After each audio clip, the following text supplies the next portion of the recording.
Secretary General Sayyid Hassan Nasrallah once again voiced his support for a political solution to the Syrian unrest. Speaking during a graduation ceremony in Beirut, Nasrallah said the situation in Syria was not a case of the people against the government. Rather, he depicted the situation as a government backed by a significant segment of the people against an armed opposition which also had its share of popular support. Unfortunately, the conflict in Syria will be a long one. The reason being that the armed opposition and its regional and international supporters reject any dialogue with the government.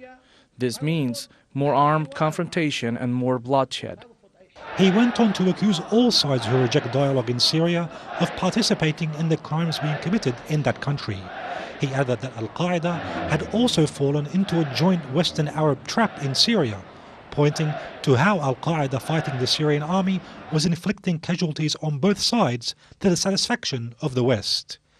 The end result of the ongoing fighting, he implied, was to Israel and the US's benefit.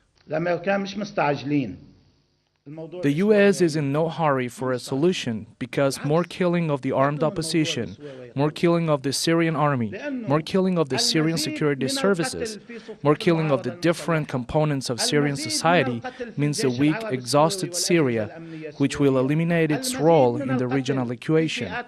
Who will benefit? Israel and the U.S.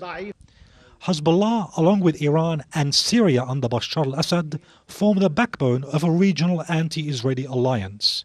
Israeli officials have often cited this alliance as a reason for supporting the ouster of Assad. If I were to give Hezbollah advice, now is the moment to push Assad for a negotiated peace. A negotiated peace is the last thing the United States wants. It wants to topple the Syrian regime. If a negotiated peace were to take place where the Russians are right now and where the Chinese are right now, I think the results would be relatively balanced for both sides, thus maintaining Syria in its position as an ally of Hezbollah and Iran and ruining the American game plan. Israeli envoy to Washington, Michael Oren, even said that Syria's military and logistical support for Hezbollah makes Assad worse for Israel than an al-Qaeda-affiliated extremist Syria. It has become crystal clear that the conflict in Syria is part of a broader confrontation between Israel and its regional enemies. But what distinguishes the Syrian case is that Israel and some Arab states like Saudi Arabia and Qatar are on the same side, insisting on the ouster of Bashar al-Assad. Ali Risk, Press TV, Beirut.